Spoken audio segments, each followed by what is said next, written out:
Good evening, our esteemed members of the profession. Good evening, esteemed pharmacy practitioners, our brothers from the pharmaceutical technologists who have joined us. Good evening, my esteemed colleagues at the Pharmaceutical Society of Kenya, members of the Pharmaceutical Society of Kenya.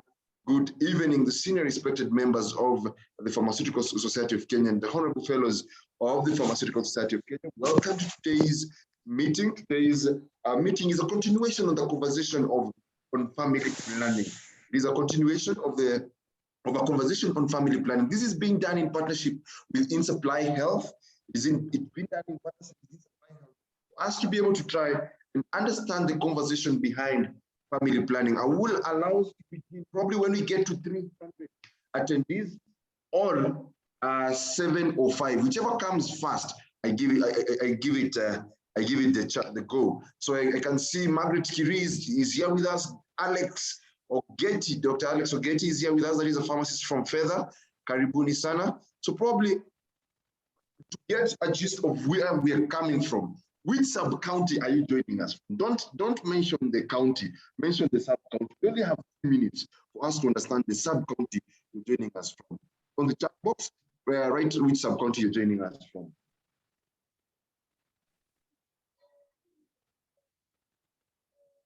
Wonderful. I can see we have Clarence Bonyo joining us from Diwa. Dr. Joseph Muhu is joining us from Njoro. Dr. Wanjiko Muiru is joining us from Westland Sub-County.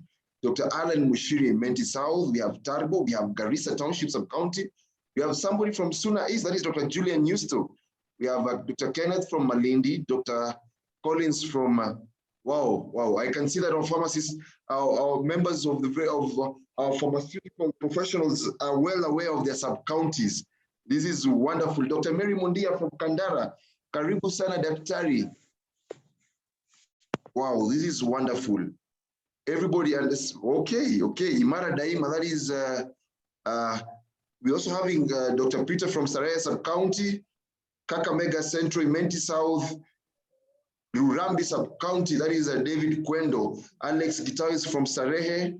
Vita Jitesh, Dr. Jitesh Dodia is from Meru, and Bernard from Langata. I can see we are having all members joining us from all over the country, and I'm glad for that. And I'm seeing we are well represented. And when we start sharing this information and we create the awareness about family planning, we shall be reaching out to each and every sub-county in this country. Dr. Dennis Radanga is from Garissa. Dr. Joy Waithaka Sabaoti. Hi, Dr. Paresh Haria Nakuru. Tharaka Nithi. Sister Pauline Congo, thank you very much and welcome from South Sudan. Karibu sana, Dr. David Bunene, Marakwet. Dr. Ben Olela, Busia County. Joseph, wow, Lurambi seems to be well represented today. So thank you very much, ladies and gentlemen, senior members of the various professions, members from joining us from the Kenya Pharmaceutical Association, senior respected members of the Pharmaceutical Society of Kenya, and honorable fellows who are joining us from the Pharmaceutical Society of Kenya. I do take this opportunity to probably welcome you to today's webinar. Today's webinar is in partnership with, it's a webcast in partnership with InSupply Health, and it's on modern contraceptives. Our speaker will be none other than Dr. Jill Mutua. And probably just before we begin, allow me to give us some few ground rules for today. A few ground rules. Thank you first and foremost for participating in this session. All participants are muted during the entire course of this session. Please ask questions via the Q&A tab at the bottom of your window. Questions shall be addressed by the presenters on the Q&A tab. For PSK members, if not already done so, please subscribe on the Pharmacy and Poisons Board for this meeting. This meeting is already on the Pharmacy and Poisons Board. For those, also for the KPA members, please subscribe to this meeting on the Pharmacy and Poisons Board so that you can get your CPD points. At the main gist of it, remember, we're not joining this just for the CPD points.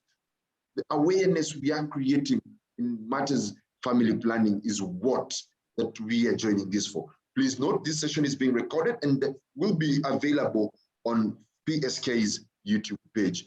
Our agenda, ladies and gentlemen, includes welcome remarks from PSK. And without further much ado, allow me to welcome none other than the, first and foremost, he is the chair of the Education Committee. He also sits in the National Executive Committee and also the Dean, Mount Kenya University. And I can call him the teacher of family planning in the pharmacy profession. So, ladies and gentlemen, esteemed members, kindly let us all welcome none other than Dr. Michael Mungoma. Daktari, welcome for your welcoming remarks. Thank you very much, Mbao, for that introduction, and good evening, everyone. It is an honor to be part of this session this evening. Pharmaceutical Society of Kenya is a representative body for pharmacists, championing the interests of pharmacists. However, we acknowledge that the pharmacy workforce has the several cadres, and we welcome the pharmaceutical technologists who have also joined us this evening. Continuous professional development is something that is expected and something that needs to be embraced by everyone. This is just one of those continuous professional development activities where we hold periodic webinars, or let me call them discussions, and people can share and learn in a wonderful space like this one, engaging professionals and experts in subject areas, and that family planning is becoming central to a lot of activities that are happening nationally, self-care being a focus, and that self-care also includes people being able to make informed choices when it comes to contraceptive choice. So PSK is very happy and honored to be part of this exercise together with InSupply that have supported us, and that we're also happy that we can be able to reach quite a big audience through education and training, and we'll be having many of these webinars throughout the year. So at this point, I think I just want to welcome you, especially the new pharmacists. I know that they're new pharmaceutical technologies, those that are joining in for the first time or even for the second time.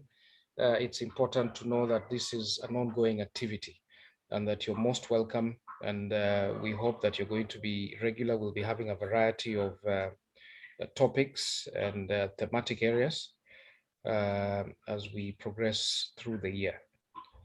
So with those few remarks, I think I want to take it back to Mbao to guide us on the next item of the agenda. Thank you. Asante Daktari, thank you very much for that. Esteemed members of the pharmacy fraternity and senior respected members in the pharmacy fraternity, allow me to welcome none other than Dr. Johnson Anyona, who has probably to give us an insight from InSupply. Dr. Johnson Anyona, are you there with us? I have stopped sharing my screen. Yes, I am. Good evening, ladies and gentlemen, esteemed colleagues. Warm welcome to our webinar series for today on modern contraceptive methods. My name is Dr. Johnson Anyona. I'm a pharmacist and supply chain advisor working for InSupply Health based in Nairobi, Kenya, that has been supporting this series of webinars on family planning in collaboration with our association. InSupply Health is health advisory firm that offers technical assistance in key supply chain areas such as data visibility and use, forecasting and quantification, demand and supply planning, system design, and workforce development. So we are honored and privileged to be partnering with PSK to create awareness and increase knowledge on contraceptive services as well as self-care. So before our distinguished speaker for the day takes the stage, I would just like to run a survey on her behalf to test our knowledge and experiences with various family planning contraceptive methods. So to do that, we are going to use Mentee. For those who are here last time, I hope you remember how we did it, but for the sake of the new participants, Mentee is an online survey tool. So I would request you from your mobile phone, your device, or wherever browser, whichever browser you are, to go to www.mentee.com. That is www.mentee.com. And I will share with you the code once you are there.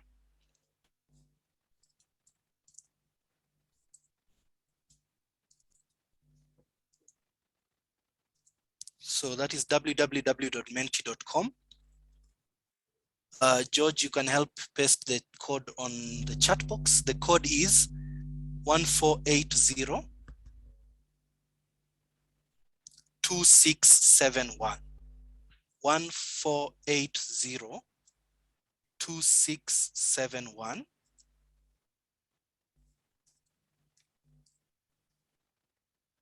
Perfect. Thank you, George. 1480 2671 is the code, and I'll be sharing my screen shortly so that we can kick off the Mentee survey.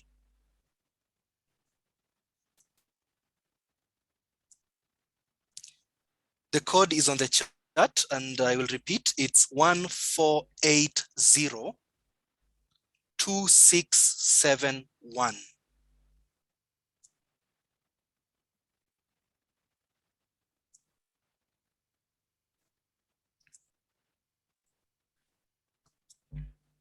So here we go. I'm launching the survey. Mbao, confirm that you can see I can my see screen. it well, Daktari. Thank you.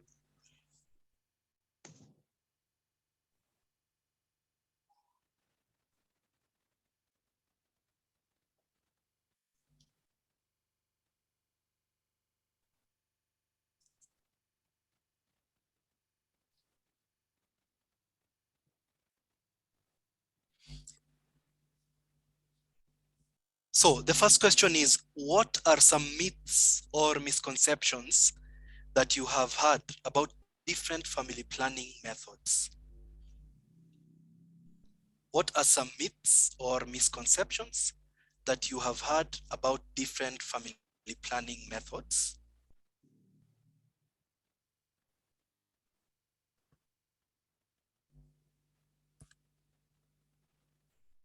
So you can share multiple responses for that question. If anyone is having challenges joining the Mentee survey, please let us know on the chat. And George, you can help with the Mentee code for anyone joining just now. You can reshare it.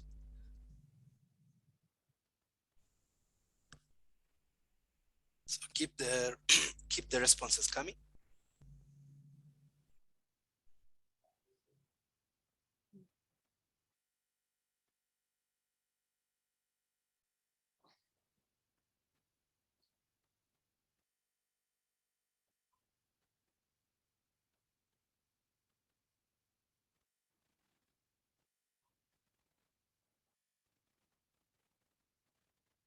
Anyone having challenges joining, please let us know. I can see we are at 30 people in. So let's have some more numbers.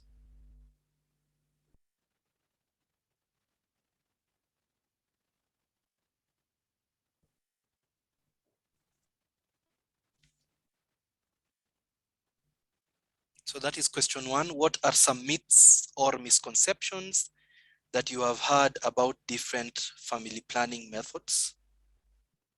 So the responses have started trickling in. You can see they can cause infertility in the long run, permanent infertility, contraceptives cause infertility. So infertility is really coming out strongly.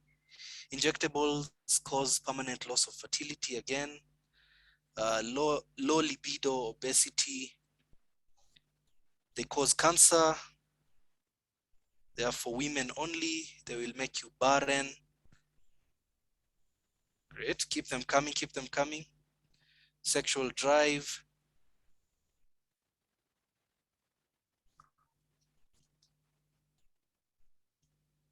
Weight gain, low libido. You can't conceive. Great.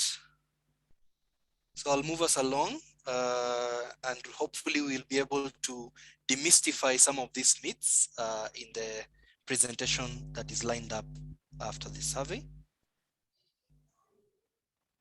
Question 2, which family planning method is most popular at your service delivery point? So whether you work at a pharmacy or public facility, private facility, whichever facility, which one is the most requested, most dispensed, most prescribed method at your service delivery point?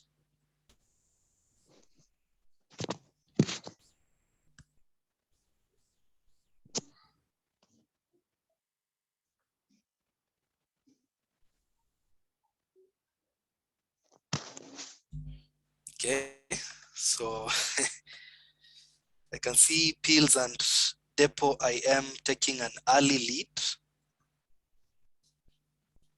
I hope it's not like the case in the elections in 2007.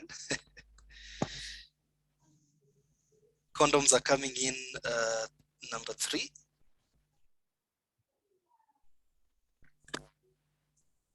Keep them coming. I can see we have 75 participants. Anyone having challenges, kindly let us know in the chat. George, keep resharing the link, the Mentee link and the code for anyone just joining.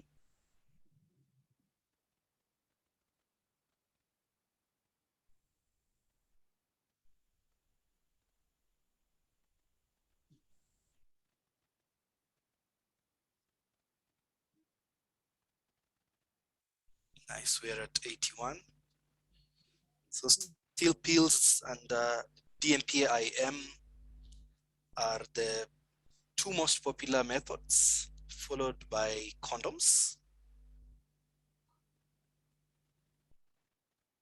Let's try to get at 100. Let's get more people voting.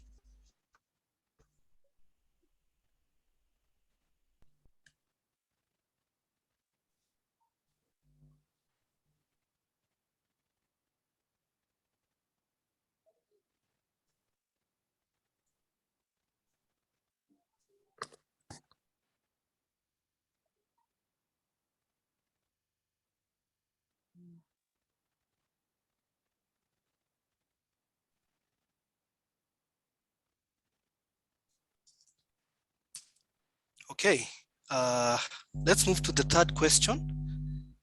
The third question is open-ended. So share your thoughts on this. Which family planning method do you find hard to recommend due to your own convictions? Which family planning method do you find hard to recommend due to your own convictions?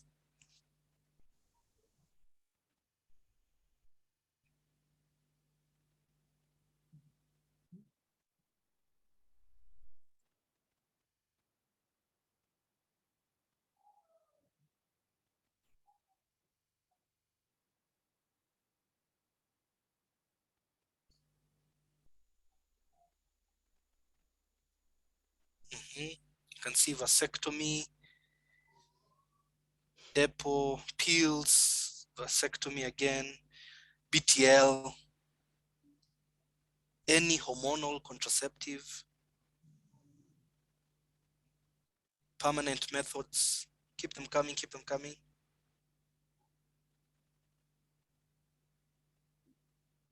Depot IM, Depot and IUCD.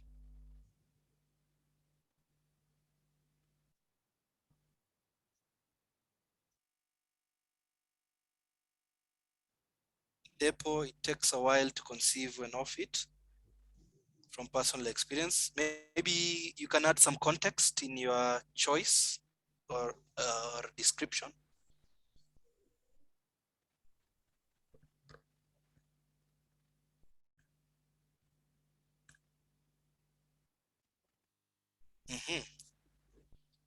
Depo is featuring quite frequently.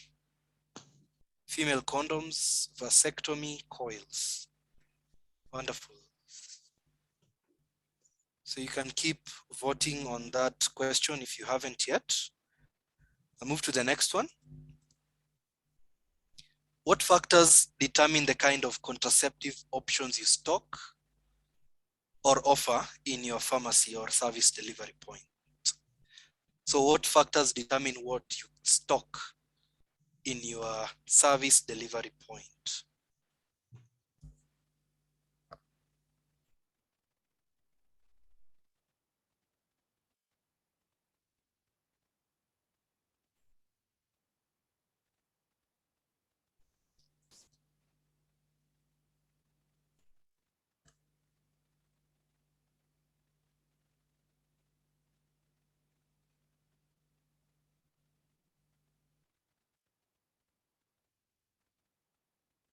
Right? Availability at KEMSA, demand, customers' choices, cost, affordability, demand again. Demand is featuring a lot, and affordability. Demand in capital letters. The patient's preference. The ability to guide clients on the use. The patient's preference, ease of administration. Location, spending power. Ease of use. Socioeconomic status of the community, brackets hygiene.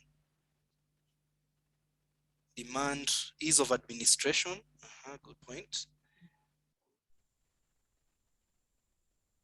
Cost, consumption rate, purchasing power, safety and side effects. Wonderful, wonderful. Okay, let's move to the next one. Okay, this question. For young women who are collecting the e-pill frequently at your facility or premise, what is usually your plan of action? So if you notice a young woman, a young client collecting e-pill frequently at your facility, what is usually your plan of action?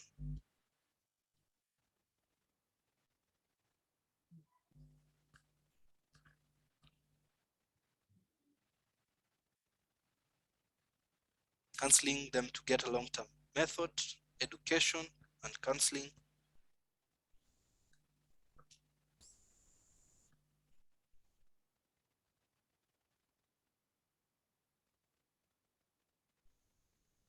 Counseling and referral for long-term.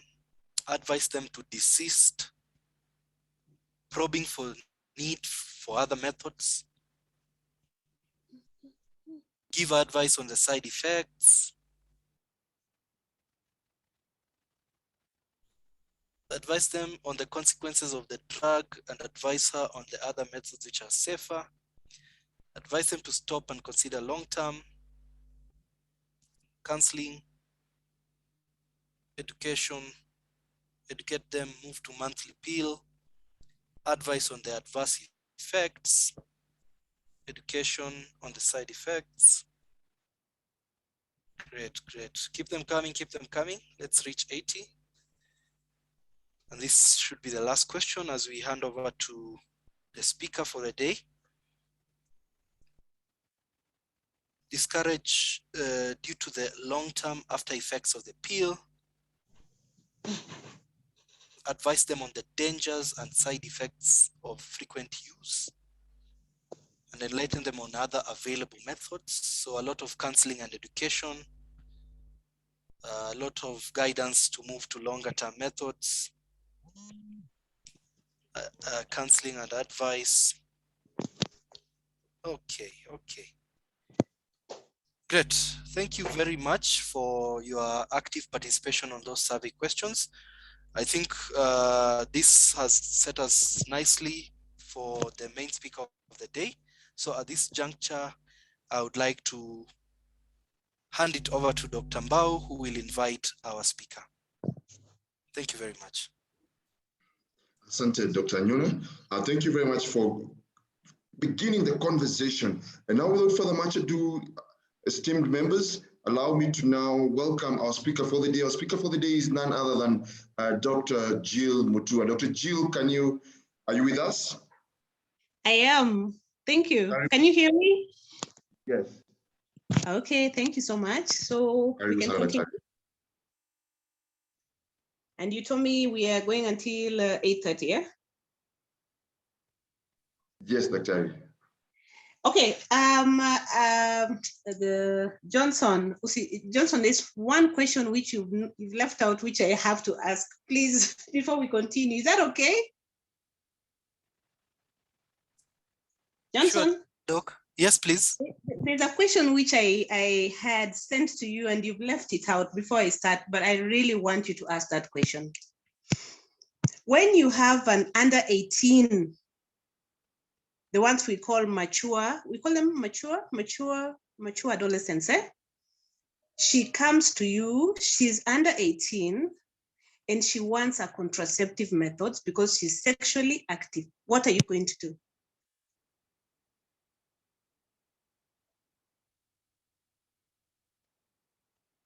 Hello. Hey. Yes, we can hear you. Yes, we can hear you. Yes. I want to know because that one is a very, very dynamic thing. It's happening now, eh? She comes, she's 14, she's 15, eh? She's already sexually active. And the person she's engaging with is not a Romeo. He's not 16. It's a grown man, or even if he's Romeo. But she wants contraception because she does not want pregnancy. What are you going to do within the law? Okay, Daktari, probably to go through the chat, responses on the chat, I can see that advice and from Dr. Julian Yusto, advice and offer a method. Others will recommend a condom. From Dr. Koima, she says advice and give her the contraceptive. We are also having advised them about the use, about the side effects and counseling them to move to a long-term method. Apart from that, education and provision. There's another option that notify the area chief. Yes. Another one is counseling on various types of FP methods available, then agreeing on the best method with her. Also advice on the risk of STDs. Another one is as a mother faint fast. Let me go through that. Okay, counseling, if you're in Kenya, they will be given contraceptives. Apart from that, as a mother fast, then as a mother fast and as a medic, advise them. Dr. Lily Njoroge says that's an ethical dilemma. Also, we're having advise her and tell her on the side effects of contraceptives. Dr. Mokua, educate on early sex. Elizabeth Domo will provide the contraceptive, but provide counseling if above 13 years. Thank you. Some of the effect, Thank you. But I really wanted those answers. You know why? Because it's a dynamic. When we were making the guidelines for pharmacists, that was one of the questions. That was one of the issues which were really raised, because nowadays they are actually they are identified as mature. What do they call them? Mature adolescents.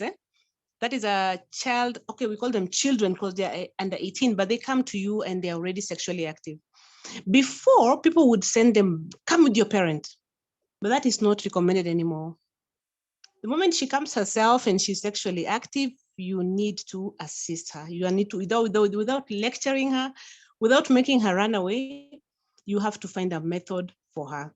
About the legal aspects of it, who she's with, if it's a Romeo, whenever I say Romeo, I mean under 18, that's another story. If it is a grown man, now that is under the law. Someone said they are called the chief, but the first thing you need to do is to take care of her sexual health because she has the rights to it. Okay, we can start. Now, Dr. Johnson Anyona insisted that I look for pictures for, for these things. So someone found them. Thank you. I think it's Mbao. The ones on the first page. the pills, the coil, but I think everyone knows them. So I think let's start with the slides now, please. Let's go to slide 3.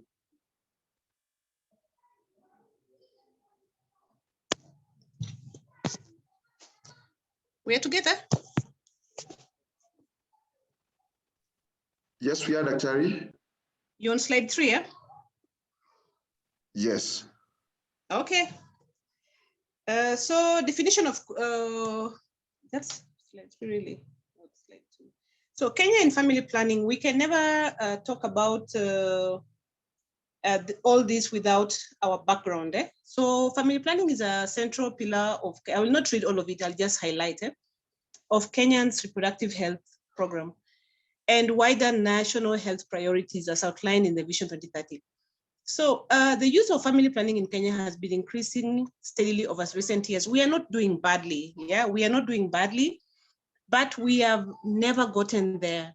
The government and the health sector stakeholders have integrated family planning programs within the wider reproductive health.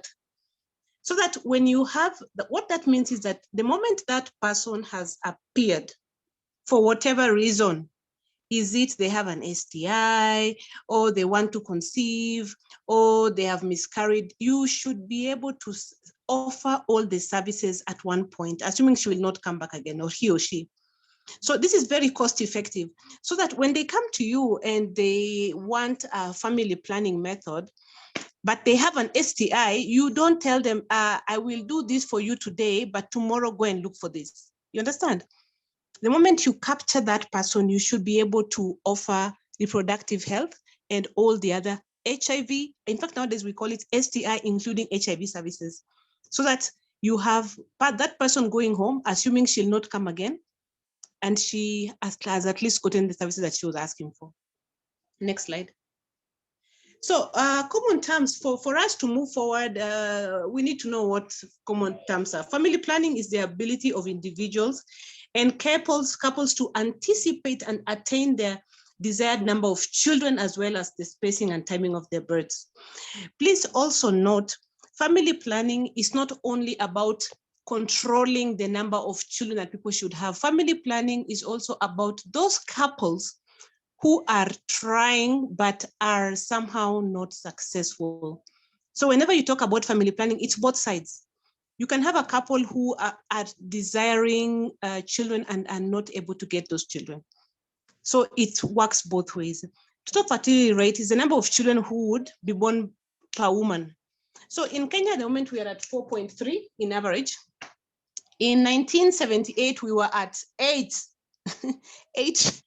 children per woman. Of course, there are some parts of Kenya where we are still at 8 children per woman. If you go to Pokot, if you go to Turkana, those areas, Marsabit, we are still at 8 kids per woman. But then when you come to Kirinyaga, where there's money, Meru, Embu, there we are at 2, but our average is at 4.3. Next slide. So contraceptive prevalence rate is the percentage of women who are currently using, or whose sexual partner is currently using at least one method of contraception, regardless of the method used. So it's usually reported for married or in union women aged 15 to 49. But CPR is calculated for all women. You know, when you talk about only married women, because the old guidelines used to talk about only married women. So the figures were distorted, yeah? So let's talk about all women between 15 and 49 who are having sex, regardless of their marriage status. Modern contraceptive prevalence rate, that is the women, of course, who are using the modern, which I'm going to talk about now, between age, and notice that age, it is age 15 to 49. So that's why I'm insisting, when that 15-year-old comes to you, she's in Form 2 or Form 1, and she wants a method, you don't lecture her and tell her, go and bring your mother. No, you actually need to help her. Then there's something called unmet need. Unmet need, this is now why we are here. This is why I'm here. This is why you are there. This is what we need to sort. At the moment in Kenya, it's 18%. It's the percentage of fecund women of productive age who want no more children, or want to space the pregnancy, but are not using a method. Yeah? They don't want to get pregnant, but they are not on a method because of inaccessibility or of any other reason. And that is what now we need to, that's why we are having this talk. Actually, this is the theme of our meeting, unmet need. Yeah, she's having sex. Yeah, she's married, she's not married, but she does not want a child, or she does not want a child now. So that is where we come in. Next slide.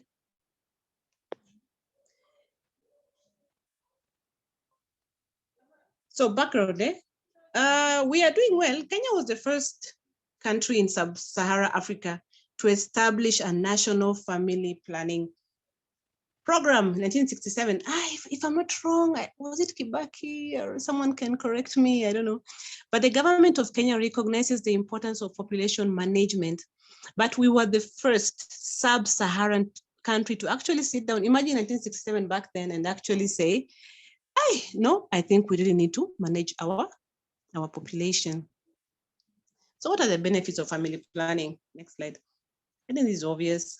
Yeah, there are so many, but from the WHO fact sheet, 2018, preventing pregnancy-related health risks in women. You know, when you have a woman who is giving birth every year or every 2 years, next slide, please. Benefits of family planning. When you have a woman who's giving, you know it, you cannot give birth to children every year. You've not recovered from the other pregnancy, you're having another pregnancy, you are not in control of your pregnancy. Reducing infant mortality. When young girls who are 14, 13 start to have babies, you know what happens? She cannot take care of herself, then she cannot take care of the child. And then, of course, helping prevent HIV/AIDS. Now, why this is important is because of the incorporation of what we're talking about, integration. When a woman comes to you or a man comes to you to talk about pregnancy, you take that moment and talk about HIV/AIDS and the other STIs. Don't just give a method and tell her to go, because you know the only method that is dual is a condom.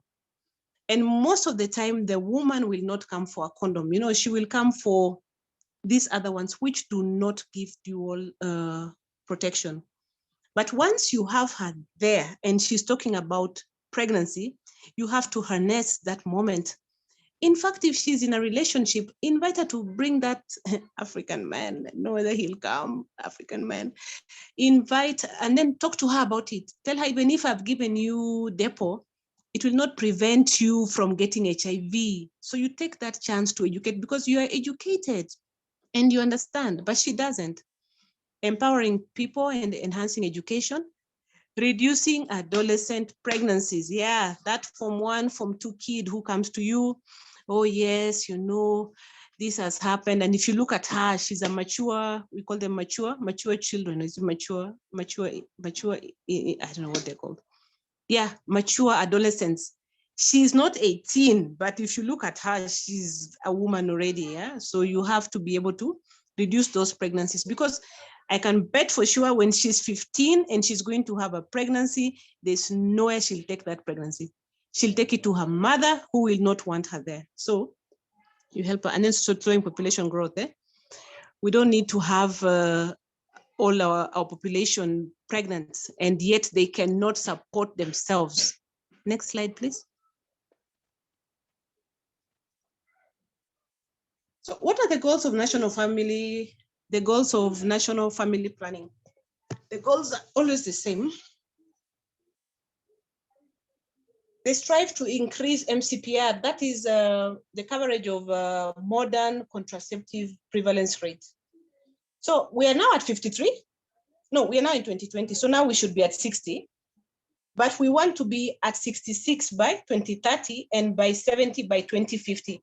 But we are not on a bad trend. If you look at Kenya, despite now these supply problems, which you guys in the counties, I think you've realized we are now having issues where people are showing up and we are not able to provide. Mbao, Dr. Mbao, are you there? Okay, I'll continue. So national FP priority areas. So demand, family planning, commodity security. Now this is the government's job. That one, there's nothing we can do, especially now when we claim that now we are middle income country. This is what happened. Of course, it's a good thing to say we are self-reliant, but you know what happens? The donors move out. The donors, and it actually happened, the donors moved out. So we find that some commodities are just not there. Depot is now a drug which we keep as a DDA next to fentanyl. Yeah? So we are not having commodities, and then we are having IUCDs which are expiring because nobody wants them, everybody wants depot. Then demand creation for FP, of course, that one is clear.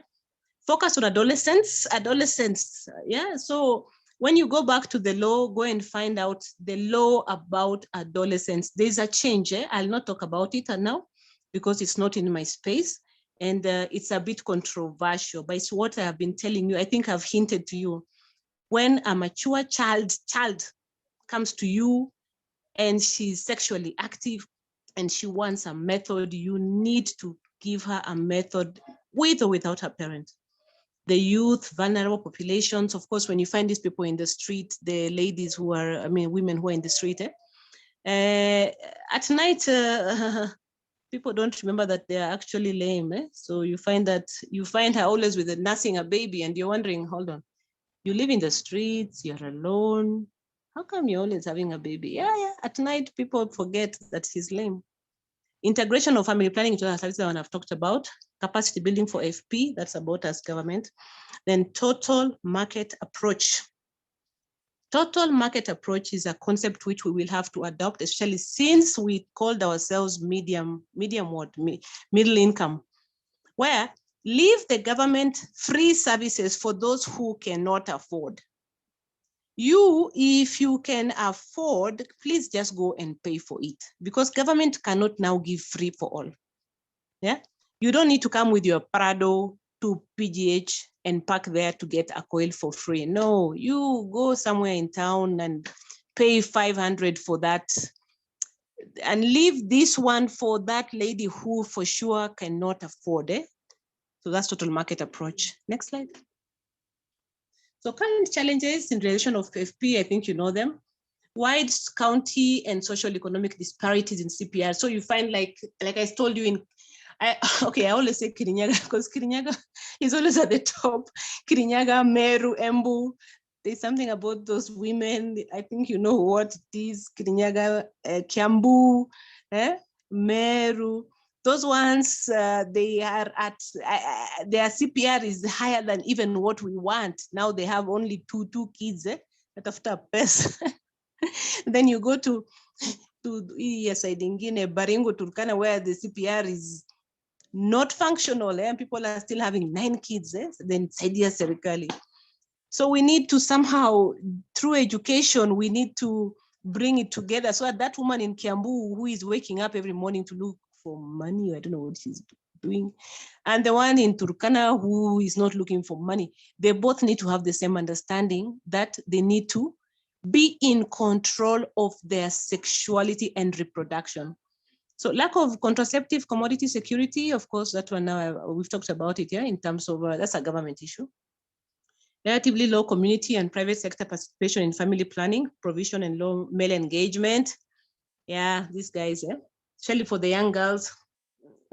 In marriage, you can talk to your husband and discuss about why I don't want another child. But these young girls with these young boys, that guy is not interested in that story, Low uptake of cost-effective methods such as long acting, and that is what I was talking about. We are having all over, we are having IUCDs expiring in 2023, which no one is using. Our uptake in where I'm working in my sub-county is 8 per quarter. Why? But it's the safest. Those are safe methods. In fact, the IUCD costs 70 American cents, and you can use it for 7 years. But there's just something about education of health workers and also of our population, which makes them not want to. So we need to have that shift. Instead of coming for depot every 3 months, you can just get a long active method. It's reversible. It will not stop you from getting a child. Inadequate capacity for provision of quality families. Of course, this one you understand, dispensaries, health workers, not enough. Low level of introduction of family planning, that one we've talked about. Access to family planning services for adolescents. You can see that one is, I think that one is, Kwanza after 2020, when our kids were home for 1 year, I'm telling you, this is something you have to talk about, because you look at those adolescents, some of them, they are 15, but they are women, and you need to, it's a mind shift. You need to just accept that those kids are going to have sex, and you need to know how to help them. Next slide. So before I get into the methods, by the way, I only have not many more slides left. Before we get into the methods, there's something I always stress about, which is menstrual cycle. And hold on one moment. Mike, are you there? Mike Mungoma, Doc? Oh, they're all muted. I feel like I'm talking to myself. No, we are here. We can hear you. You know, when you don't, when no one talks back to you, you feel like you're talking to. Yeah. No, we're listening. Muko, okay, sawa. Before we get into the methods, there's something I always stress about the menstrual cycle. Menstrual cycle, you need to understand this. Men who are offering these services, girls who are coming for these services, even we women offering these services, this is the starting point of all our issues pertaining to fertility and family planning. If you do not understand menstrual cycle, you will always be lost. Especially for these methods, modern methods, you can escape. But, you know, we also, I'm not talking today, I'm only talking about modern methods, but there are these other methods which are called, you know, the fertility guided methods. So menstrual cycle is characterized by vaginal bleeding, which lasts for 2 to 7 days. My take home for menstrual cycle is always the same. The start of the menstrual cycle, that is where you get it wrong or you get it right. And for some methods, if you don't get this one right, you will spoil everything. The first day of bleeding is the first day of the menstrual cycle. Not when the bleeding ends. Some people think when she has bled, she's now clean, day 5, that is when she's, no. The first day she sees blood, that is the first day. And I'll stress on that because some methods like the pills, some methods like the traditional methods depend on that. Yeah. So the method is primarily controlled by hormones released from 3 organs. Yeah, now that one is now biology, which we all know. It has 2 phases: proliferative, estrogen-driven, characterized by thickening of the endometrium, reaches its optimum height at ovulation time. So at ovulation time is when now everything can go wrong, because that is now when the egg is there. So if a lady is coming for pills and you don't, she's coming for pills to you for the first time, and you do not talk to her about her menstrual cycle, and you give her pills on day 14 when she's ovulating, she's going to have a pregnancy. So this is very important. Then secondary phase, okay, that one is now predominantly progesterone driven, characterized by vascular and glandular, yeah. So now, one other thing, next slide. When these people come to you, this is, by the way, this counseling is a whole topic. I cannot talk about it now. It's not even it's not my word, it's not my field. But the moment somebody has come to you, especially these pharmacies and chemists, I know it's difficult because of space, you have traffic. MCH does a very good job. MCH does a good job because they have the time, you have nurses. Sometimes our pharmacies and chemists, you know, people are so many, the traffic is so high, so someone comes to you, you don't have that time to talk to them, but this is about someone's life and health. Counseling is so important. I don't know. In fact, when we were training our pharmacists and pharmtechs to start offering FP, one of the conditions was, do you have space in your facility where you can sit with that girl or that boy and talk. Because if you're going to talk through the window, are you a partner? Yeah? You need to establish and maintain a warm, cordial relationship. Interestingly, young people said pharmacists are very good for them in terms of family planning. Okay, that one is, it works both ways. Why the youth love pharmacists and chemists is because hakuna maswali ya clinic, the speed is high, nobody asks you your name, whatever you ask for, you get, it's in record time. But this is not actually how it should be. You know, for the youth, it works, but no, when she's coming for an e-pill every Sunday, no, you should be concerned. So you have to have a space where you can talk to that person. What is going on? What do you need? Because talking about sex and talking about sexuality is not something you can just discuss what wakisikia hapo, eh? So rule out pregnancy is the other thing. For you to be a pharmacist or a pharmtech or a facility which is going to be offering family planning services, you should be concerned enough and you should be capable enough to rule out pregnancy. Because some of these people, when they come to you for family planning, some of them are already pregnant. So now if you're having a pregnant girl coming to you and then you're giving her pills, I mean, you're not helping her in any way. Okay, then display all the method cards. If the client wants a particular method, go to step 7. This is a bit, it's not in this, we don't have time for this. But what I'm saying, you should be able to offer all that is available, even what you can't give. Of course, you're not going to be giving her coil, isn't it? You're not going to be giving an implant. You're not going to do for her BTL. But you should be able to tell her that those methods exist, and then you refer.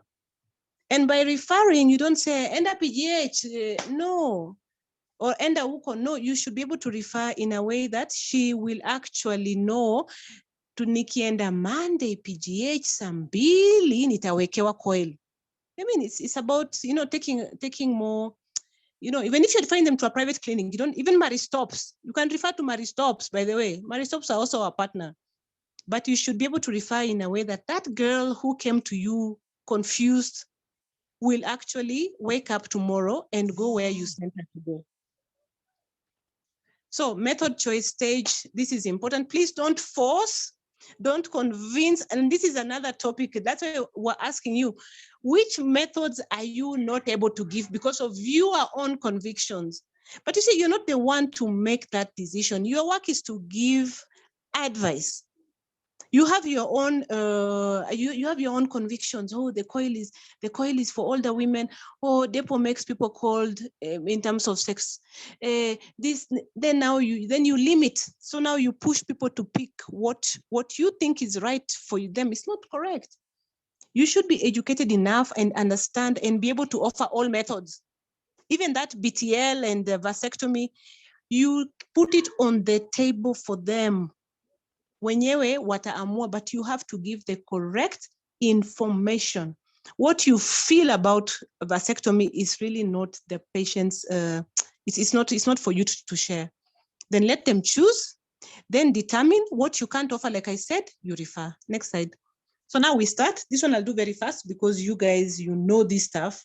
We are just going through it. I think most of the conversation is usually about what I've been talking about now, what Dr. Nyona was talking about before, easy stories around. Those are the things which we need to solve. But when we come to the real science, I think I'll do this in the next 10 minutes, I'll be so done.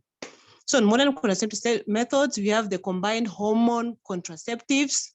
So these are combined. There are 2 hormones, estrogen, progestin. Any medic, you're a nurse, you're a pharmacist, you're a pharmtech, you're a doctor, you know what this is. So we have the patch.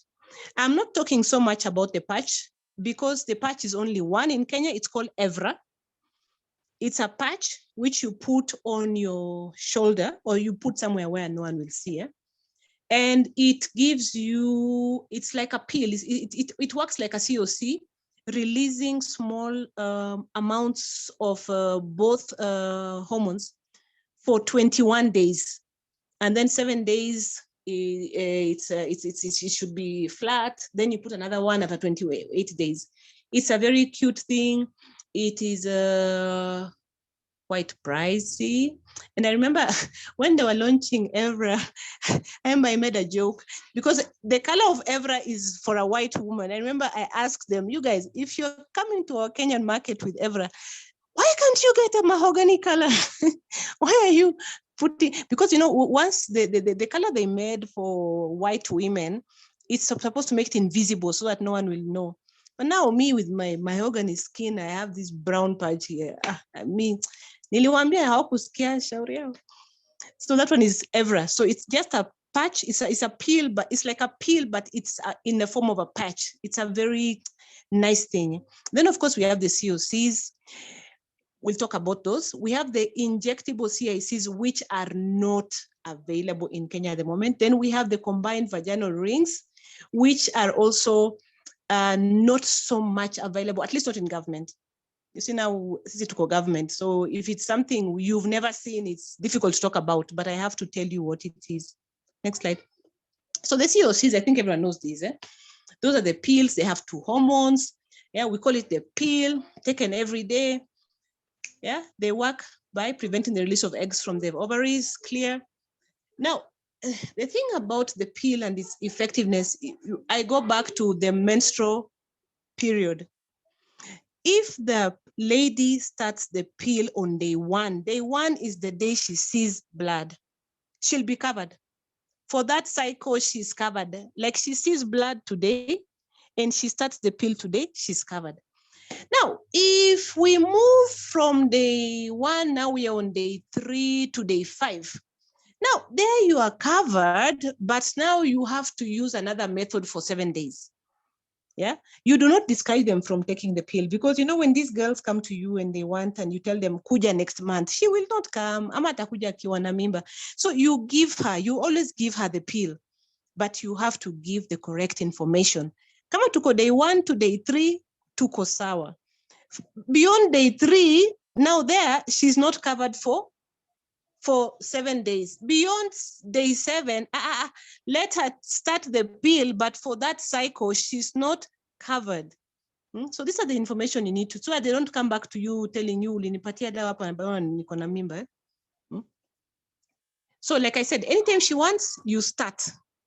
As long as she's not pregnant, and you are medics, you know how to rule out pregnancy. And we don't rule out pregnancy by asking people if they're pregnant because most of these people don't want to be pregnant.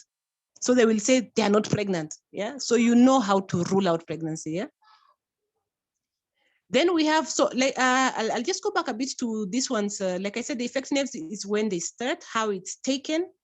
And please understand it yourself. We have a 21-pack pill, the one which has 21 tablets. Then we have a 28-pack pill.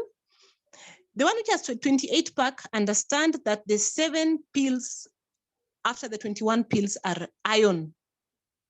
So for the 28 pills, why they are 28 is to make it easy for the woman so she does not have to, because, okay, what I'm saying, the 21 pill, akimaliza 21 pill, she's supposed to stop for 7 days, wait for her period, count 7 days and start again.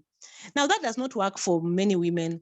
That is why now we have a 28-pack where she takes throughout, but not that the 7 pills after day 21 are iron. Yeah, they are iron pills. But even if you have a woman taking 21 pills, you should be able to tell her, Anna, stop at day 21. She should bleed and she should start again from day 1. Then we have POPs. POPs are not so common because POPs are usually reserved for women who have delivered and they're not going for depot. So they take POPs. POPs are effective 99.5%. Yeah. They have only progesterone because, when we are breastfeeding, we do not give estrogen to our baby through the milk. That is why we use only POPs. So mode of action, yeah, thicken cervical mucus, prevent ovulation. The thing about POPs, when you talk about POPs are so time sensitive. If it is 8 p.m., it is 8 p.m. every single day. You can only move by 1 hour. COX, the other ones I was talking about before are more tolerant. Like you can actually miss 1 pill. Next day you take 2 of them and you will be okay. But POPs need a lot of discipline. Then now we come to our favorite EC, emergency contraceptive. That is why I asked you, that girl who keeps coming every Sunday, and you can see she comes every Sunday for it, and she's been told it's safe. What are you going to do with that woman? Of course, they prevent. I'm telling you, EC pills have saved so many people from unwanted pregnancies. But if it's something which she's going to do, let her know. You should know and be able to advise her that, Mane, if you're having sex every weekend, you are not going to be on EC pills. Because with time, the effectiveness goes down. And then it really messes up the cycle. You can see a girl, she does not know when she's ovulating because of it. So you talk to her nicely and you tell her, you know what? We can actually move to a long-term period. EC pills are best recommended for, my husband works in South Sudan. He comes after 6 months. Okay, yeah, so we have a moment. He's here for 5 days, then he goes. That is EC pill. That is the ideal situation, but not for girls who every weekend are with the same person, but on Monday she's taking it. Yeah, but they have their role. They are not bad. It's just that we need to know how to manage them. Oh, and there's another way of if apart from EC pill, the IUCD can be inserted up to 5 days after sex, which was not planned for a baby. Yeah. EC pills work best by 72 hours. Of course, it goes down. It's always best day 1, day 2, day 3. But after 5 days, if you get an IUCD, you actually get protected. So they prevent ovulation, the usual. The pills we have in Kenya now usually take 1 and then one after 12 hours. And nowadays we have one which you take 2 at once. Yeah, within 120 hours. Yeah, but always recommend to take within the first 24 hours. So discussion on EC pill. I will request my moderators. I wanted us to talk a bit, even you, anybody, to discuss just for 1 or 2 minutes, so I'm not talking alone, about EC pill. Safety against frequency of use, side effects, and how to transition to a longer period. Let someone tell us, someone who has encountered this, what do you advise for that girl? Bao? Yes, Daktari. Yes, just a moment. So I'm talking alone. Just anyone, one person, even Anyona can just tell us, what do you think about this? E-pill every Sunday, how do we transition? Maybe I can just mention something. Yep. Thank you again, Dr. Jill, for that elaborate, I think it's a very stimulating discussion. Thanks. That's quite detailed. Yeah. So again, I think it's just to remind everyone that family planning, basically what we're trying to achieve here is to be able to provide quality family planning services as pharmacists, as especially community pharmacists. Yeah. And part of it is making sure that our clients understand what family planning is, and they also understand what options are there. I know that there are products and contraceptive methods that are more popular as compared to other ones. Yeah. And the popularity sometimes is because of myths or misconceptions of these methods. The emergency contraceptive pill is one of those methods that is widely used, but at the same time poorly understood. Yep. I've mentioned previously in the other presentations that discussions or talks around sexual and reproductive health can be taboo, and the 3 things, that is culture, tradition, and religion, sometimes play a big role in the outcomes of providing these services. So I know we really talked about a particular group or segment of people that we feel seem to be more active as compared to others, whether it is sexual activity or access to some of these emergency contraceptive methods. But I think it is important as pharmacists and pharmaceutical technologists, one, to have knowledge of these pills, knowledge in terms of the ingredients and how it works and how effective they are. They talked about previously that this method is only safe maybe up to 48 hours, but it's now evident that you can actually take it. It can be effective even up to more than 72 hours, depending on one, that you're able to counsel the client and determine what really happened and what the need is for the emergency contraceptive. Regular use has its own limitations and detriments. One of them that you mentioned there, it becomes less effective. That is true. And it also it is an indicator that somebody requires a service rather than a product. And the service here, we're saying counseling becomes important. We're not only advisors, but we are counselors. There's a big difference between counseling and advice. I want to repeat again that with counseling, you're allowing the client to engage in that discussion, and you're allowing the client, again, to make an informed decision. And third, that is most important, is that the client takes responsibility of the decisions, which is the choice of contraceptive method that she wants or he wants. Remember again that these contraceptive methods are something that requires engagement of both sexes. Ideally, if it is a situation where there's a couple, even better that the couple comes for the counseling. But in cases where it is just one person, then a bit more understanding and sort of empathy is required as we provide this service. So maybe just that answers part of, or maybe part of the question that you just asked, Dr. Jill. Back to you. Yes.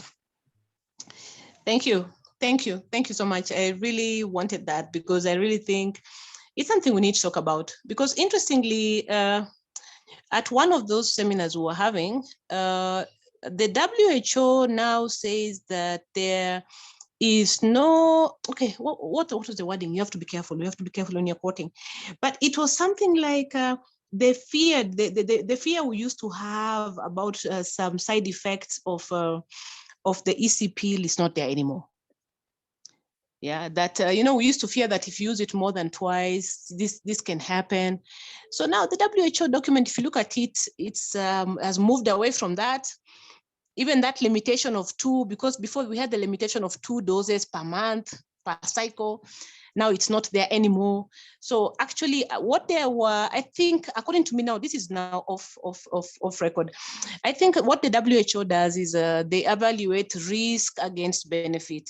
You understand? So like if the benefit of using EC pill in that amount for us prevents 75-95% of unwanted pregnancy against some risk of all those other risks you talk about, you know, as medics. So I think they just did a balancing act, because as of now, if you look at the limitation of EC pill, there's really no limitation. People are, so it's about us, we health practitioners. You forget about politics, because WHO is politics. Forget about politics. You know the right thing and you know what to do. Be confident enough to talk to that your person, your client, and just move them to something else. So we go to injectable contraceptives. I think this is one of the last slides I'm having. Injectable contraceptives are very popular in Kenya. In fact, I told you nowadays, Depo is kept next to morphine. Depo disappeared, so Depo disappeared. It became a very pricey thing. It's now next to morphine. The good thing about Depo, it's an injection. After 3 months, if you did not like it, it's out of your system. Nobody can see it. And usually the women who come for Depo is when they've had a baby. So when she's breastfeeding and she's tired, doesn't have to remember pills. Pills are every day. And now there's something that about 50% of all women in Kenya who use modern contraceptives choose injectable contraceptives. It's a popular one. So if at this point, I'm telling you off the record that Depo is not so much available, you can imagine the kind of turmoil we are going through, and people want Depo and it's just not there. Then Cyanopress. Okay, I'm sorry, I'm using a trade name. I should not do that. It's DMPASC. It's the Depo subcutaneous, the one which was client driven. Those things took off in Uganda, they took off in Rwanda. I don't know what happened to Kenya. It's something where a woman is supposed to be able to inject herself. That is why we had to train pharmacists. I mean, how are you going to give something to a client aende ajidunge and you don't know how to do it? That is why we decided to train pharmacists to do injections. But I can tell you for free, I have not seen a DMPA SC apart from trainings, but with time, it's going to come. And once it comes, we are going to be so sorted, especially young, confident people. You give them, they inject themselves. It's like the Depo IM, but now it's an SC and you can do it yourself. The combined injectable contraceptives, that one I not come across that one in Kenya. So type of injectable contraceptives, Depo, like I said, is the most common. Then we have the DMPS SC, yeah, which we are waiting for so patiently. Cyanopress, please, please do something and bring it. The combined one, which is monthly, that one is not really available. When I talk about really available, it's no, I'm government. When you're in government, you talk about things which are in government, yeah? So mode of action, suppressing ovulation, thickening cervical mucus, thinning the endometrium, they are very, very, very effective. So advantages of those injections, they are highly effective. It's done well, especially if it's done and the woman you're sure is not pregnant. That is menstrual cycle. Pregnancy is not determined by the patient. You don't ask a patient, are you pregnant? They'll always tell you they are not. It's you to determine whether they are pregnant or not. And if they are not pregnant, you give these injections, they are good to go. Yeah, and it gives protection for 2 or 3 months. Even if they come late by 2 weeks, of course, you don't tell them that they're safe. Yeah, you always tell them come after 3 months. But even if they come after 2 weeks, they're still safe. Does not affect breast milk production. That is why it's good for lactating mothers. It's confidential. So the limitations are return of fertility. Now, this one is an issue which you may need to actually be frank about, because you can see it in the guidelines. It's not me talking, and it's not a myth. Return of fertility may be delayed for about 4 months or longer after continuation. And this is usually some of those things now which people use against modern contraceptives. And you might find that even our own nurses, our own health workers will say, nikikudunga utazat. No, it is actually there. Return of fertility may be delayed, meaning it will come, but it might take a while. It's not like the coil. It's not like the coil where you remove the coil today and next month you have a baby. And then another thing, you also have to make people realize that once umedungwa Depo, you are not protected against HIV. You can't go running around town fearing that your pregnancy is covered. That is why even, let me divert, there was that study which was done 2 years ago in Kenya about these are women who work at night, you know them. The women who work at night, they were all given Depo and the HIV rates skyrocketed. Then somebody started saying that it's because Depo predisposes women to HIV. No, it's just that the moment women know hakuna mimba inamusumbua, you know what happens, people go free. Yeah. So you always have to stress on this, especially if these are women who are not with one man. As much as I've given you Depo, as much as I've given you an implant, there's still HIV and you have to take care of that. And the worst thing about it is that it's a provider based, so she has to come to the, and these are one of the last ones. These are the long-acting reversible. These ones are good. These ones are good. You have the, how do you say, intrauterine and the implants. These ones are usually good for women who know what they want, who are stable, you know. she does not want to stop, like she's had maybe 3-4 kids. She does not want to stop having kids like forever. Lakini hataki kwenda hataki BTL, does not want a permanent method, permanent, irreversible. But with a coil for 7 years, you can, you can relax. It's just that now you find that even the providers sometimes are against these methods for the younger people. Because, if you have a coil, you have to have only one partner. Because those things might be true, yeah? You cannot have a coil and you're not married. So it's for married people. If you have an implant, you will not conceive. So sometimes you find that these long-acting reversible contraceptives, why they are rotting in government, it's because of the health workers. We health workers, you come with your own beliefs and then you start, you affect the clients. So now those are implants, and then the IUCD.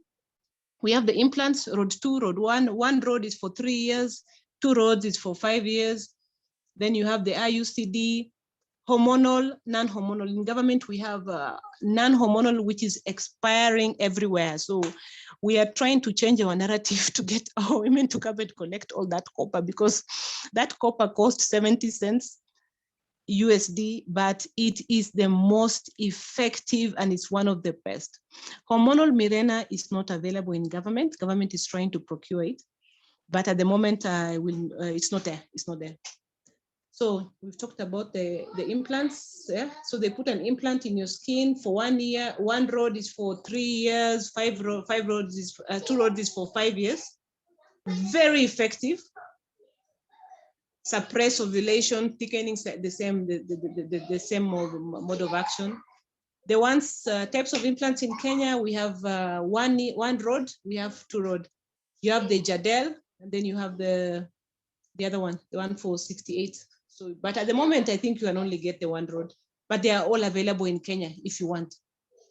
So the benefits are highly effective and safe, not associated with delays in time to fertility, following continuation, known to offer continuous long protection. Yeah, they have to be planted nicely. Yeah. And then non-contraceptive benefits, reduction of menstrual flow, helping to prevent ectopic pregnancy. Yeah. Limitation, you need a trained provider to do this. Insertion or removal requires a minor surgical procedure. Common side effects include menstrual changes, non-menstrual effects. Yeah, you know those.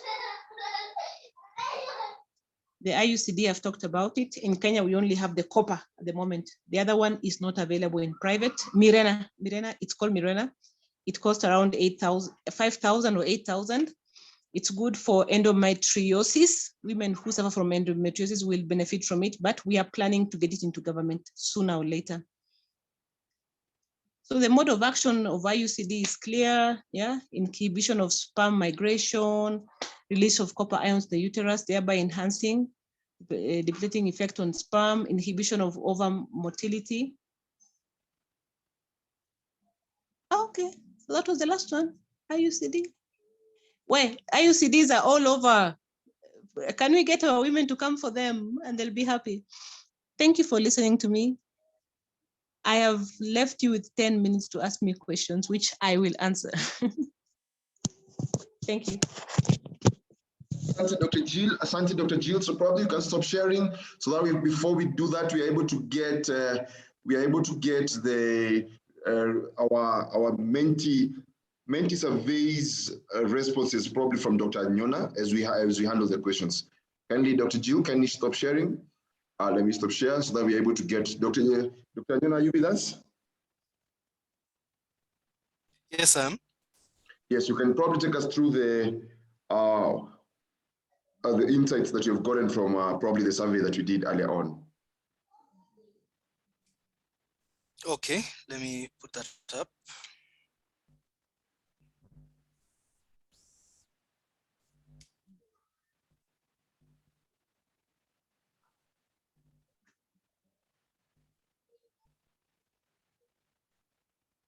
So while I'm putting that up, I just wanted to provide information about DMPSC.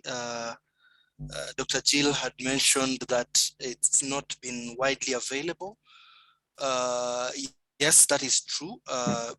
But the FP program is currently distributing it in 3 counties, in Machakos, Nairobi, and Narok, because of research that is happening on self-injection.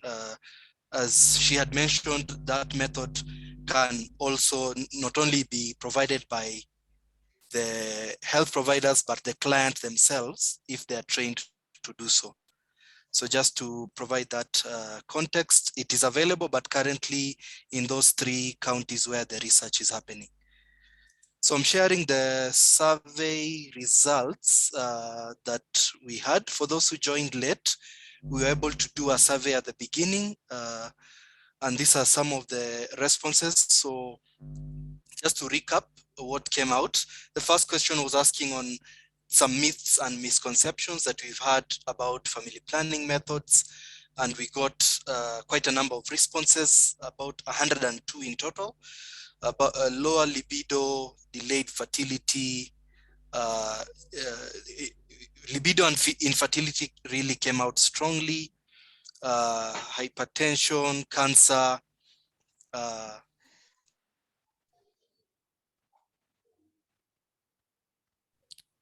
abnormal kids in the future, ED, weight gain, permanent infertility. So by and large, the main themes coming about or coming out from this question, the main misconceptions out there are issues about infertility and issues regarding libido, as well as weight gain. The next question we asked was on which method is most popular at your service delivery point, whether you work at a private, public facility, or pharmacy, community pharmacy. So the top 3 methods, popular methods by the participants for this question, there were 92 responses, were oral pills, and by oral pills we mean COCs, POPs, and EC pills, followed by DMPA-IM and condoms. Yeah, so again, as you can see, as Dr. Jill mentioned, injectables and oral contraceptives are quite popular in Kenya.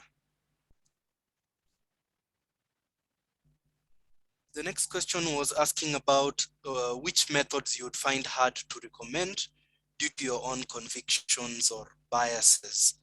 So here we had varied responses.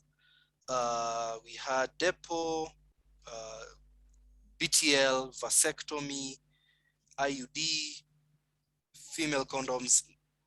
Many of the methods were cited, but from what I am seeing, it's the permanent, irreversible methods, the permanent methods that are featuring prominently, as well as DEPO-IM as methods that the participants would find hard to recommend due to their own convictions. The next question we asked was the factors that would determine the kind of contraceptive options that the participants would stock, dispense, or offer in their pharmacy, their premise, their facility. So there was issues to do with availability of the product at KEMSA, demand really came out strongly. Cost was another factor, also related to affordability. Then there was also the ease of administration was also something that would determine whether a method was stocked. The location, the spending power. So demand, you can see, was featuring prominently in this question. Great. The next question we asked was the issue about e-pills, and I think Dr. Jill has talked about it, that if you had a scenario when you see a young woman collecting e-pills frequently at your facility or premise, what would you typically do? So here, what came out strongly was counseling, education, trying to give the client information and advice on longer term methods and trying to get them to switch to longer term methods. And others talked about discouraging the use of the e-pills. We heard Dr. Jill saying that the efficacy wanes off with time if use is quite frequent. So counseling, education, and getting them to switch to longer term methods were the common responses for this question. Then we didn't get a chance to go to this question, but this was also came up and some were able to answer on what method would be required, is required but inaccessible due to stockouts or costs. So we had, and Dr. Jill already mentioned the shortage with depot. I think she said it's very protected like morphine. So there's a problem with the availability of depot. There's shortages of one rod, implants, Implanon, IUCD. Then this was a question that also we didn't get time to publicly display, but I can see 40 participants have already responded to it. So we wanted to ask on, for family planning training, which learning method you consider to be effective. So the most preferred method is hybrid, so a combination of all the first three that you can see, followed by practicum, so hands-on experience, and then third is digital or virtual, and then the least was classroom training. But I think it would have been better if we would have gotten a larger sample size. But for the 40 people who responded, that is their preferred method of learning. That's it. Back to you, Dr. Mbao. Asante Daktari. So probably we go through the Q&A section to respond to some of the questions. Probably Dr. Jill is now well rested. Yes. Best contraceptive for lactating mothers. Daktari, Dr. Jill, are you able to respond to that? Yeah, for lactating mothers, anything without estrogen, that is the depot. Because depot is progesterone only, or the POPs, POP, the progesterone only pills. Okay, just when you mentioned, just after you mentioned the depot, Dr. Alison Kamaru is asking, if the expiry date of depot is at end of July, when should it be used by? Is it May or July? It's expiring when? End of July. End of July, and it's going to be in the skin. So see, let me see. So you do 3 months back, no? Yeah, I think we should do it 3 months back. Okay. There are pharmacists I there. have a different opinion. There are pharmacists there. Ask them, because if you give it, it's going to be in. Okay, when you say, okay, seriously, when you say date of expiry, that is the last date it should be used. You understand? Outside the body. That is the last date it should be used outside the body. Once it gets into the system, it becomes metabolized, and it becomes an active ingredient that works into the system and goes through the metabolism processes. So that doesn't affect it. Yes. Dr. Mbao, there are 2 questions that I've seen there which I have to respond to. Yeah? Yes, go ahead, Daktari. Somebody is asking something about the monthly herbal pill. That is a very emotive topic. That herbal monthly pill from China is called Sophia. They use the name herbal they use the name herbal to hide You know, Kenyans, ukisema ni herbal, it means it has no effects, none, it's nothing. PPB took that pill to the NCQL. NCQL is National Control and that quality lab. Do you know the daily pill that Femiplan has 30 micrograms of estrogen. That pill was found to have 3 milligrams, meaning it had 100 times the amount of estrogen that you take in your daily pill. That is why you can take it monthly, but that overload of estrogen, you know, we are doctors, DVT, stroke, there are no herbs in that pill. That pill is horrible. And when people take that pill and they get pregnant, if they get pregnant, then you deliver babies. We've seen those babies at PGH. Babies come with sexual organs, which are not babies. They're not pediatric, you understand? They have been exposed to so much estrogen. So by age 3, the girl is developing breasts. So PPB banned that pill in 2010. But for some reason, it comes in briefcases and it's still in Kenya. It's called Sophia. It's a pink pill and it costs 200 shillings and it's in Gara. Anytime I have done that campaign on a personal basis, anytime someone tells you about a herbal pill, tell them there's no herbal.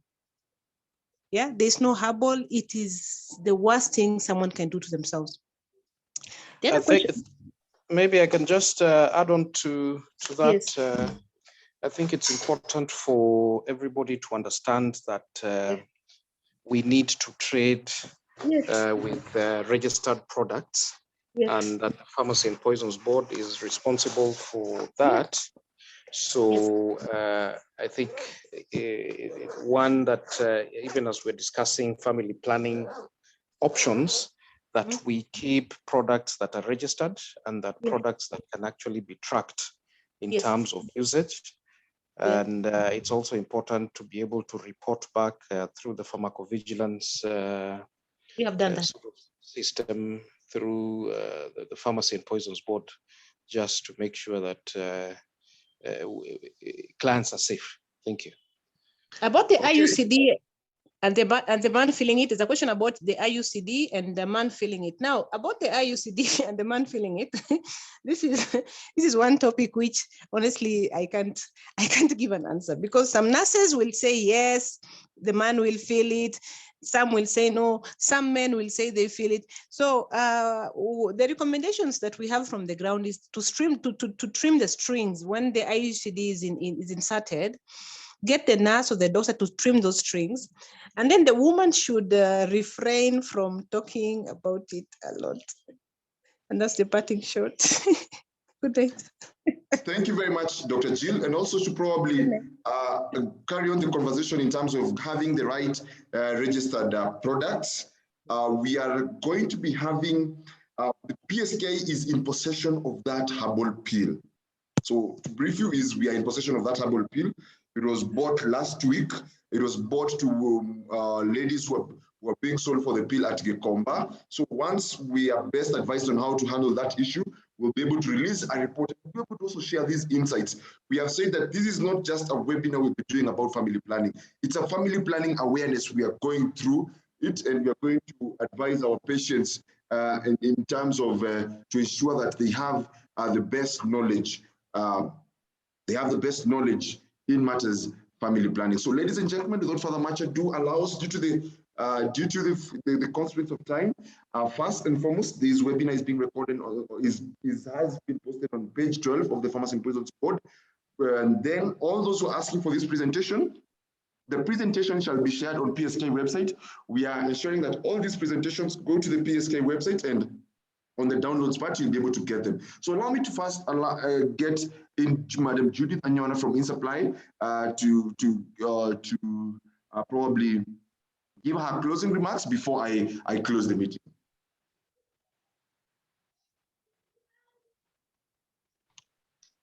Good evening, everyone. Thank you for the privilege to just give a vote of thanks on behalf of InSupply Health.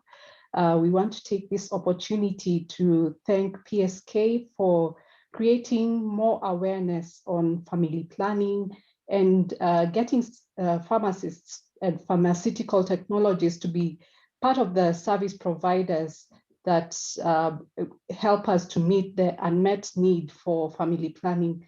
Dr. Jill, thank you so much for the presentation and also just taking us through what methods are available in Kenya, how they are used, and hopefully we can carry on this discussion even on the social media pages to create further awareness to the users. So on behalf of InSupply Health, just giving back thank you to the members and hope this has been useful to the pharmacists and the participants in this group today. And we will keep sharing the knowledge that we have and disseminating information that we get.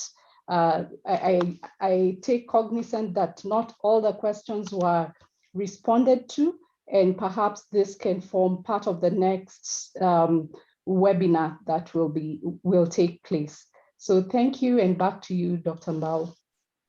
Asante sana Judith, asante sana Judith. Kweli kwamba kuna maswali ambayo hayajatatuliwa, na wiki ijayo tutakuwa pia na somo lingine kuhusu jinsi za kupanga uzazi. Tunatumai tutaweza kuyatatua maswali hayo hapo. Asanteni sana kwa kujiunga na somo na funzo letu la mtandao siku ya leo la jinsi mpya za kupanga uzazi. Kwanza ni mshukuru mwalimu wetu wa leo Dr. Jill Mutua kwa somo hili la kwa kutupa somo hili kwa kindaki. Na pia nitaweza kumshukuru mdhamini wetu wa siku ya leo, hao ni InSupply Health, kwa kutupa fursa hii na kushika mkono ili tuweze kufanya somo hili na kufanya masomo mengineo kuhusiana na jinsi za kupanga uzazi.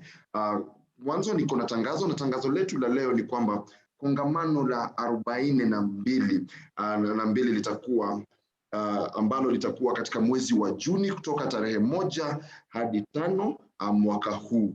Kongamano la 42 la wanafamasia nchini Kenya litakuwa mwezi wa Juni tarehe 1 hadi 5 mwaka huu. Natumai kuona nyote kwenye kongamano hilo.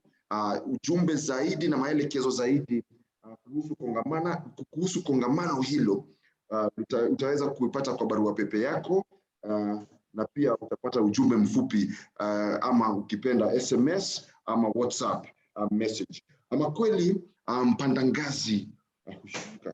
Tumefika tamati la somo letu la leo, na sina budi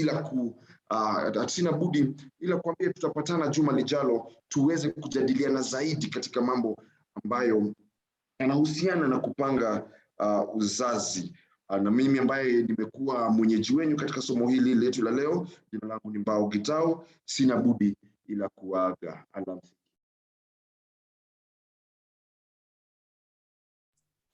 Asante sana Dr. Mbao. Very nice Swahili. If I was marking your insha, I would give you 35 out of 40. Only. Thank you. Good night. Thanks everybody. Bye.